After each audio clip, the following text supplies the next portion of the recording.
Hello beautiful people, ఎలా ఉన్నారు? ఈరోజు నేను ఇంటికి వెళ్ళిపోతున్నాను. ఇప్పటివరకు నేను అమ్మమ్మ ఇంటి దగ్గర ఉండేదాన్ని. ఈరోజు ఇంటికి వెళ్ళిపోతున్నాను అనమాట. చూసారా, నాకు కొత్త చెవులు వెళ్ళాను కదా, దాన్ని ఏమంటారు కూడా తెలియదు, కానీ నచ్చింది, కొనేసుకున్నాను. ఫస్ట్ జస్మిత కను, ఈ తర్వాత నేను కొనేసుకున్నాను అనమాట. నచ్చింది అంటే నాకు స్ట్రైట్గా ఉండే కానీ ఇలా వెలుపుగా ఉంటేనే నచ్చింది. మా తాత నన్ను తీసుకెళ్ళిపోతున్నాడు. ఈ వ్యూ చాలా బాగుంది కదా. నాకు వైబుల్ సాంగ్ గుర్తొస్తుంది ఇక్కడ కొత్త. అదేటో డ్యాన్స్ కూడా వేయాలనిపిస్తుంది కానీ వేయలేం, అదంతే నేచర్, ఎందుకు అనకూడదు మీరు, ఓకే? అదే అలా అది చూసుకుంటూ వ్యూని ఎంజాయ్ చేసుకుంటూ కొంచెం నా వైపు షోయింగ్ ఇచ్చుకుంటూ కొంచెం మిమ్మల్ని ఇరిటేట్ చేస్తూ, చూసారా చెవులు వెళ్ళేది కదా. వచ్చేసాం. ఈ ప్లేస్ తెలిస్తే కామెంట్ చేయండి. ఈలోపు ఇంటికి వచ్చేగలే మా ఓరియో గాడు నన్ను వచ్చేసింది, మా అక్క వచ్చేసింది, ఏమనక్క వచ్చేసింది అని గంతులేస్తున్నాడు అనమాట.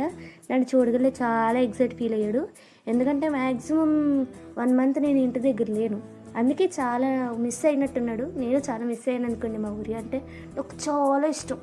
It's an emotion, it's not a pet, it's a family member. అంటే మరి కొంచెం ఎక్కువ ఎగ్జైట్ అవుతున్నట్టున్నాను. చూసారా, కాళ్ళు అట్టుకొని అసలు వదలట్లేదు. ఇక్కడ మా పండుగడు ఉంటాడు, వాడికైతే నేను లేనంతసేపు వాడే చూసుకున్నాడు. వాడికి కుక్క అంటే చాలా ఇష్టం.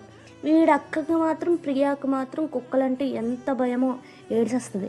చూడండి, ఇదే వాళ్ళ అక్క ప్రియ, వీడికి కుక్కలంటే ఎంత భయమో తెలుసా. ఏడుసేస్తుంది, చూసారా ఎలా ఏడుతుంది. నాకు నవ్వు వస్తుంది అసలు. నా నవ్వు కొంచెం కామెడీగా ఉంటుంది, పట్టించుకోకుండా.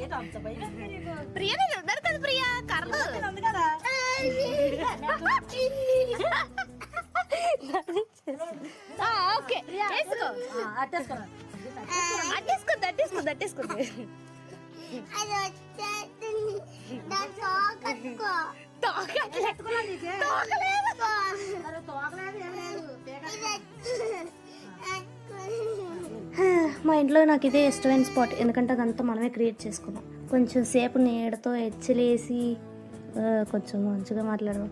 మా ఊరే చూసారు ఎలా వచ్చేస్తుందా. ఆ లోపు మా ఇంటికి ఒక పిచ్చిది వచ్చింది. పిచ్చిదంటే నాకు కూతురు అవుతుంది, చాలా మంచిది. మంచిది కూడా అంటే మంచిదే, ఓకే అంటే మరి బాయ్.